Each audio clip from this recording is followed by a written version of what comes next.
100కు పైగా దీర్ఘకాలిక సమస్యలకు ఎటువంటి ఆపరేషన్ దుష్ప్రభావాలు లేకుండా హోమియోపతి చికిత్స.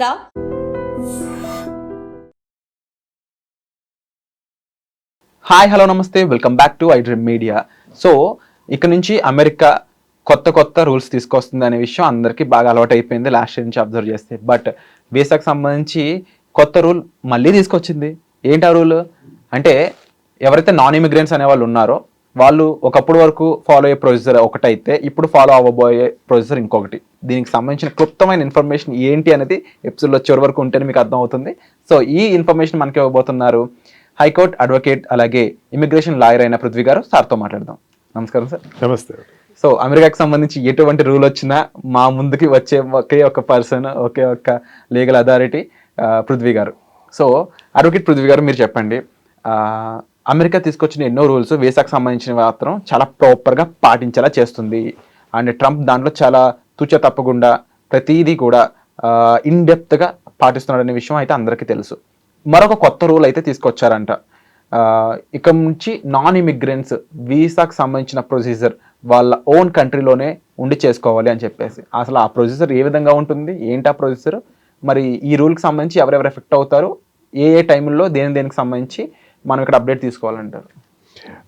విరాట్ బిఫోర్ కోవిడ్ ఏదైతే ఉందో ప్రోగ్రాము సేమ్ ఇప్పుడు ఆయన తీసుకొచ్చిన రూల్ ఏదైతే ఉందో అదే పాటించేవారు. అంటే మనకు ఉండేటువంటి కన్సల్టెంట్స్ ఉంటాయి, అమెరికన్ కన్సల్టెంట్స్ మనకు ఉన్నాయి, కేవలం 5 ఉన్నాయి. Metropolitan cities. అండ్ మనకి ఇక హైదరాబాద్ వాసులకు చాలా అదృష్టం ఏంటంటే హైదరాబాద్ ఒకటి ఉంది. అంతేగాని ఇంకెక్కడ సిటీస్ లేవులా. బాంబే, ఢిల్లీ, కలకత్తా, చెన్నై, హైదరాబాద్ 5. ఈ 5 కన్సల్టెంట్స్లో మనకి ఎప్పుడు కూడా ఏదైనా నాన్ ఇమిగ్రెంట్స్ ఎవరైనా వీసా అప్లై చేయాలంటే జనరల్గా ఏంటంటే నాన్ ఇమిగ్రెంట్స్ అంటే ఏంటంటే B1 అండ్ B2 వీసా మీద వెళ్ళే వాళ్ళు నాన్ ఇమిగ్రెంట్ వీసాస్ అప్లై చేస్తారు. అంటే టూరిజం లేకపోతే hospitalization and there what we call relaxation కోసం యుఎస్ వెళ్ళేవాళ్ళు కానీ, బిజినెస్ పని మీద టెంపరీగా వెళ్ళేవాళ్ళు కానీ, వీళ్ళు ఎవరైనా సరే, లేకపోతే అక్కడ మా అబ్బాయి ఉన్నాడు అక్కడికి అతనికి నేను అతను చూడటానికి వెళ్ళాలి, లేకపోతే మా అమ్మాయి ఉంది ఆ అమ్మాయికి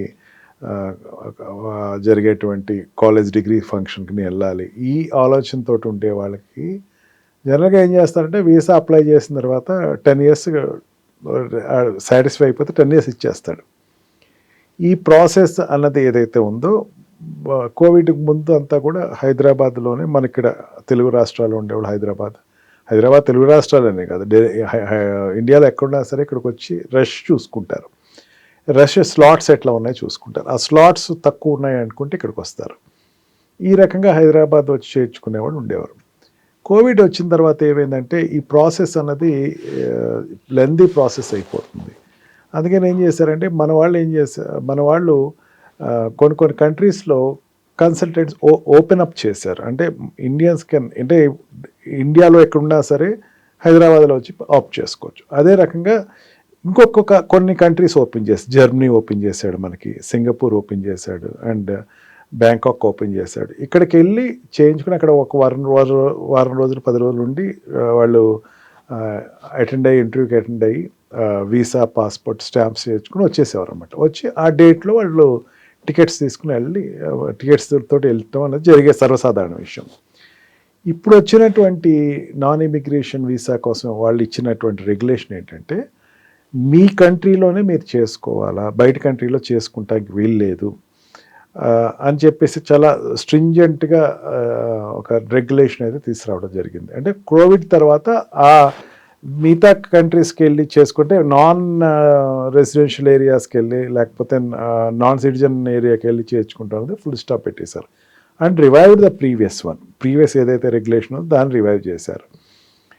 దీనికి ఇచ్చిన ఎక్స్ప్లెనేషన్ ఏంటంటే వాళ్ళ ఫారెన్ మినిస్ట్రీ ఇచ్చింది ఏంటంటే ఈ మెయిన్ సౌత్ ఆఫ్రికన్ కంట్రీస్, చాలా కంట్రీస్ అనేవి అక్కడ మింట్ అవుతున్నారు, జనాలు వచ్చేస్తున్నారు, ఎక్కడెక్కడికో చేయించుకొని వాళ్ళు సరైన డాక్యుమెంటేషన్ లేకుండా వస్తున్నారు. కానీ ఎఫెక్ట్ అయ్యేది మాత్రం ఇండియన్స్ ఎక్కువ, నో డౌట్ ఇన్ ఇట్. ఎందుకంటే మెయిన్ ఏంటంటే F1 వీసా మీద వెళ్ళేవాళ్ళు, F1 వీసా నాన్ ఇమిగ్రెంట్స్, ఫ్రెష్గా వెళ్ళాడు యూఎస్ వెళ్తున్నాడు నాన్ ఇమిగ్రెంట్, వాడు వెళ్ళాలంటే అక్కడ కోర్స్ ప్లాన్ అప్ చేసుకోవాలంటే అది వితిన్ 3 months 4 months స్టార్ట్ అవుద్దనిక ఈ రోజే త్వరపడాల్సిన అవసరం ఎంతైనా ఉంది. అండ్ మెయిన్ ఏంటంటే హైదరాబాద్లో మనకు రష్ కొంచెం తక్కువ ఉంటుంది. 3.5 months వరకు మనకి ఇక్కడ రష్ ఉంది, వెయిటింగ్ లిస్ట్ స్లాట్.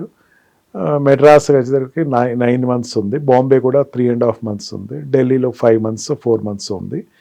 ఇక ఇక్కడే చేసుకోవాలంటే ఇంకా ఈ రష్ పెరుగుతుంది కదా, తరగదు. మనం ఏం చేసేవాళ్ళం అంటే వెంటనే వెళ్ళాలి, షార్ట్ టర్మ్ వీసా మీద వెళ్ళేవాళ్ళు. అక్కడికి వెళ్ళేవాళ్ళు ఏం చేసేవారంటే ఎక్కడో కంట్రీకి జర్మనీ వెళ్ళి అక్కడ చేసుకుని వచ్చేయటం, సింగపూర్ వెళ్ళి చేసుకుని వచ్చేయటం, ప్రాసెస్ అనేది ఫుల్ స్టాప్ పడుతుంది. ఈ మధ్య కాలంలో ఏమవుతుందంటే డెస్టినేషన్ వెడ్డింగ్ అని చెప్పి ఈవెన్ హై మిడిల్ క్లాస్ వాళ్ళు కూడా ఆప్ట్ చేసుకున్నారు. అంటే ఎట్లా ఉంటుందంటే నాట్ ఆఫ్ డెస్టినేషన్ వెడ్డింగ్ అని నేను ఎగ్జాక్ట్గా చెప్పలేను. యుఎస్ నుంచి అమ్మాయి అబ్బాయి ఇద్దరు యుఎస్లోనే ఉన్నారు, పెళ్లి చేసుకుందాం అనుకుంటున్నారు. వాళ్ళని ఇండియా తీసుకొచ్చి పెళ్లి చేసి పంపించే కన్నా మనమే కొంతమంది బంధువులు అక్కడికి వెళ్దాము అనే ఆలోచనతోటి ఈ మధ్యన వెడ్డింగ్ ఎక్కువ యుఎస్లో జరుగుతున్నాయి. ఆల్మోస్ట్ అన్ని స్టేట్స్లోనూ మన హిందూ టెంపుల్స్ ఉన్నాయి, హిందూ వేడుకలు జరుగుతున్నాయి, దీపావళి సెలబ్రేట్ చేసుకుంటున్నారు. అంటే Hindu festivals and celebrations known areas అయిపోయినాయి అమెరికాలో. అందుకని పేరెంట్స్ కొంతమంది బంధువులు వాళ్ళ పేరెంట్స్ వీళ్ళ పేరెంట్స్ యుఎస్ వెళ్ళి అక్కడే పెళ్లి చేసుకుని వీళ్ళు వెనక్కి వచ్చేసేవారు. ఇప్పుడు ముహూర్తం అనేది ఏంటంటే 1 సంవత్సరం తర్వాత పెట్టుకునే దానికే వెళ్ళాల్సిన పరిస్థితి వస్తుంది. అండ్ కాన్వికేషన్ మెయిన్ ఏంటంటే అక్కడ కాన్వికేషన్ పర్మిషన్ ఇస్తారు విరాట్. పిల్లలు మా పేరెంట్స్ సమక్షంలో నేను కాన్వికేషన్ సర్టిఫికేట్ తీసుకుందాం అనుకుంటే వాళ్ళు రమ్మని ఇన్విటేషన్ ఇస్తారు. ఇన్విటేషన్ ఇస్తే ఏమవుతుంది, జనరల్గా ఏమవుతుందంటే షార్ట్ టర్మ్ ఉంటుంది. ఇప్పుడు షార్ట్ టర్మ్ ఉండదు. ఇప్పుడు ఒక 2 monthsలో ఉందంటే నీకు స్లాట్ ఇక్కడెక్కడ దొరకదు, ఖచ్చితంగా you have to plan before. అది కొంచెం ఇబ్బంది ఉంటుంది ఆ కాన్వికేషన్కి వాటికి. అండ్ యూనివర్సిటీస్కి జాయిన్ అయ్యే స్టూడెంట్స్ కూడా కొంచెం ఎక్కువ ఇబ్బంది అని చెప్పచ్చు. ఎందుకంటే 3-4 monthsలో క్లాసెస్ స్టార్ట్ అవుతాయనో ఏదో చెప్తారు. అది ఇప్పుడు 7 months పట్టినా ఆశ్చర్యపోవక్కర్లేదు. అండ్ కంట్రీస్ అంటే మనం ఇంకో జర్మనీ వెళ్ళో లేకపోతే బ్యాంకాక్ వెళ్ళో థాయిలాండ్ వెళ్ళో లేకపోతే సింగపూర్ వెళ్ళో మనం వెళ్ళి అక్కడ మనకి ఓపెన్ చేసినటువంటి కన్సల్టెంట్స్ దగ్గరికి వెళ్ళి మనం ఇప్పుడు చేసుకునే ఆ పద్ధతిని ఆపేశాడు. సో క్లియర్గా స్టూడెంట్స్ అనే వాళ్ళకి ఇక్కడ రిస్క్ అనేది నాకు అనిపిస్తుంది. ఎందుకంటే అకాడమిక్ ఇయర్ అనేది చాలా జాగ్రత్తగా ప్లాన్ చేసుకుని యూఎస్లో చదువుకోవాలి. అండ్ ఇక్కడ చూస్తే వెయిటింగ్ లిస్ట్ మనకి తక్కువ అంటున్నారు మీరు హైదరాబాద్ 3.5 months. సో 3.5 months హెడ్గా ప్లాన్ చేసుకోవాలి. అందులో కూడా ఏమైనా జాగ్రత్తలు తీసుకొని అక్కడ ఏమైనా తప్పులోనే చెప్పాలంటే వాడు ఇంకొక 2 నెలలు ముందుగా ప్లాన్ చేసుకోవడం అనేది బెటర్ అనొచ్చు. ఇంకా మరి సెలబ్రేషన్ చేసుకునే వాళ్ళు అయితే వాళ్ళు కొంచెం అది కూడా కొంచెం ప్రీ ప్లాన్ చేసుకోవాలి. అండ్ కానీ ఇక్కడ మీరు అబ్జర్వ్ చేస్తే అమెరికా వాడికి సెలబ్రేషన్ పరంగా వచ్చే వాళ్ళకి మంచి ఇన్కమ్ కింద చూసుకుని డెస్టినేషన్ వెడ్డింగ్ అనుకుంటే అది తగ్గుతుంది కదా. అది తెలిసి కూడా ఈ డెసిషన్ ఎందుకు తీసుకున్నాడంటే అదొకటే కాదు, టూరిజం అడుగు కూడా బాగా తగ్గుతుంది. ఇప్పుడు టూరిజం అడుగు నేను రేపు దసరా హాలిడేస్ ఉన్నాయి, దసరా హాలిడేస్ ఉంటే నేను అక్కడ ఉన్న పలంగా నేను ప్లాన్ చేసుకున్నాను. ఒక 3 months వితిన్ 1 monthలో నేను వెళ్దాం అనుకున్నాను. ఇక్కడేమో 3 months రష్ ఉంది. నేను వెంటనే బ్యాంకాక్ వెళ్ళి అక్కడికి వెళ్ళి ఒక 4 days 5 days తీసుకుంటాం. టూరిజం దీనివల్ల గట్టిగా ఎఫెక్ట్ అవుతుంది. వీసా ఎక్స్పైర్ అయిపోయే వాళ్ళ పరిస్థితి చాలా వీసా ఎక్స్పైర్ అంటే అమెరికాలో ఉండి వీసా ఎక్స్పైర్ అయ్యే వాళ్ళకి ఇది ఎఫెక్ట్ అవ్వట్లేదు విరాట్. దానికి ఎగ్జామ్షన్ ఇచ్చాడు అవుట్ కాస్ట్ వాళ్ళకి. అక్కడి నుంచి కాకుండా బయట కంట్రీస్ నుంచి వెళ్ళే వాళ్ళకి మాత్రం ఇది ఎక్కువ ఇబ్బంది ఉంటుంది. అండ్ మెయిన్ ఏంటంటే అక్కడ ఉండే ఇబ్బంది పడే వాళ్ళు ఎవరంటే ఓల్డ్ ఏజ్ సిటిజన్స్ 75+ ఉండేవాళ్ళు అండ్ 14 years లోపల ఉండేవాళ్ళు. దే ఆర్ నాన్ సిటిజన్స్ అనుకోండి. అంటే ఇప్పుడు అక్కడ ఉన్న గ్రీన్ కార్డ్ ఇక్కడికి ఇప్పుడు H1B వీసా మీద వెళ్ళి అక్కడ పుట్టలేదు, బర్త్ సిటిజన్ కాదు, వాడికి ఏంటంటే అక్కడికి వెళ్ళి డిపెండెంట్ వీసా మీద వెళ్తాడు. డిపెండెంట్ వీసా మీద వెళ్ళి అక్కడ స్కూల్లో జాయిన్ అవుతాడు. ఆడు 14 years లోపల ఉంటాడు. 14 years దాటితే వాడికి అక్కడ రెసిడెన్షియల్ పర్మిషన్ ఇస్తారు. 14 years లోపల అనేసరికి again he has to come back to India. ఇక్కడికి వచ్చి మళ్ళీ వీసా ఎక్స్టెన్షన్ చేసుకుని మళ్ళీ వెళ్ళాల్సి వస్తుంది. జనరల్గా అక్కడి నుంచి జర్మనీ వెళ్ళిపోయి అక్కడ చేసుకుంటాం, లేకపోతే స్పెయిన్ వెళ్ళి చేసుకుంటాం, యూరోపియన్ కంట్రీస్ వెళ్ళి చేసుకుంటాం. యూరోపియన్ కంట్రీస్కి అయితే ఈ వెసులుబాటు ఎక్కువ ఉండేది. ఒక కంట్రీ నుంచి ఇంకో కంట్రీకి వెళ్ళి రష్ ఎక్కడ తక్కువ ఉందని వెరిఫై చేసుకున్నాం. కానీ ఇప్పుడు మనకి ఆ చాయిస్ లేదన్నట్టు చెప్పచ్చు ఇది. అండ్ డెఫినెట్లీ ఇది రూల్ ఎంతవరకు ఎస్టాబ్లిష్ అవుతుంది, తర్వాత ముఖ్యంగా ఇండియన్ ప్రొసెసర్స్ కాస్త స్లో ఉంటేనే విషయం అందరికీ తెలుసు. సో ఇలాంటి చోట్ల మళ్ళీ ఎలాంటి ఇబ్బందులు ఫేస్ చేస్తారనేది కూడా ఇంకొక పాయింట్.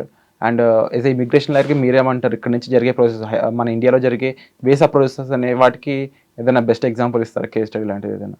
అంటే ఇప్పుడు ఇక్కడ నుంచి నాకు ఒక పేరెంట్ అడిగాడు, మా అమ్మాయి నాకు ఇన్విటేషన్ ఇచ్చిందండి, నాకు రిజెక్ట్ అయ్యింది, మళ్ళీ స్లాట్ బుక్ చేసుకోవాలంటే నాకు ఇంకొక నెక్స్ట్ స్లాట్కి వెళ్ళాలి అని చెప్పేసి. దేనికి ఇన్విటేషన్ ఇచ్చారంటే నా అమ్మాయికి అక్కడ కాన్వికేషన్ ఉందండి అని చెప్పి. కాన్వికేషన్ విత్ ఇన్ 2 monthsలో 3 monthsలో ఉంది.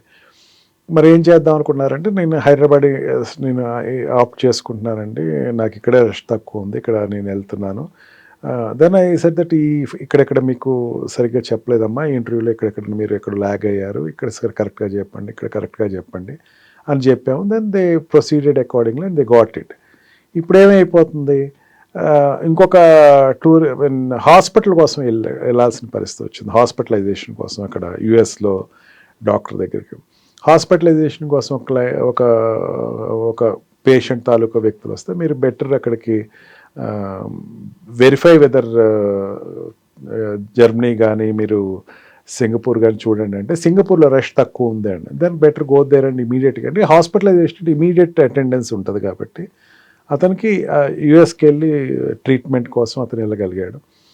And one of my client who plan themselves, మా పిల్లలు అక్కడే ఉన్నారండి, మేము అక్కడే పెళ్లి చేద్దాం అనుకుంటున్నాము, అక్కడ ఉండి ఒక 3 months 4 months ఉందాం అనుకుంటున్నాం అంటే, ఎన్నాళ్ళలో ముహూర్తం ఉందంటే ఒక 5 monthsలో ముహూర్తం ఉంది, 4 months 4 and 2 to 5 better opt it.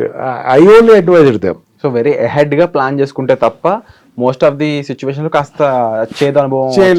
నేనే చెప్పాను విరాట్, మీరు అక్కడ కాదు ఇక్కడ కాదు, ఇక్కడ వాళ్ళిద్దరు ఇక్కడికి వచ్చి ఇప్పుడు ఉన్న సిచ్యువేషన్ బాగోలేదు, ఎందుకు మళ్ళీ వాళ్ళు ఇంకా దే ఆర్ స్టిల్ ఇన్ H1Bలో ఉన్నారు, మళ్ళీ ఇబ్బంది వస్తుంది, బెటర్ మీరే అక్కడికి వెళ్ళండి అని నేను చెప్తే పాపం దే ఆప్టెడ్ ద సేమ్.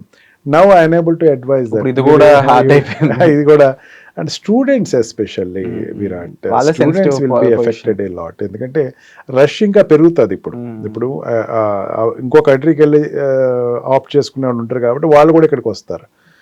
ఇప్పుడు 3.5 months అనేసరికి ఇంకా కేటగరైజ్ అయ్యేసరికి అన్ని చోట్ల 5 months 6 months వెయిట్ చేయాల్సి వస్తుంది. మళ్ళీ కాలేజ్ పర్మిషన్స్ రావు, అకాడమిక్ ఇయర్ సగం అయిపోద్ది, ఫస్ట్ సెమిస్టర్ అయిపోద్ది, వాళ్ళకి కొంచెం ఇబ్బంది ఉంటుంది. డెఫినెట్లీ.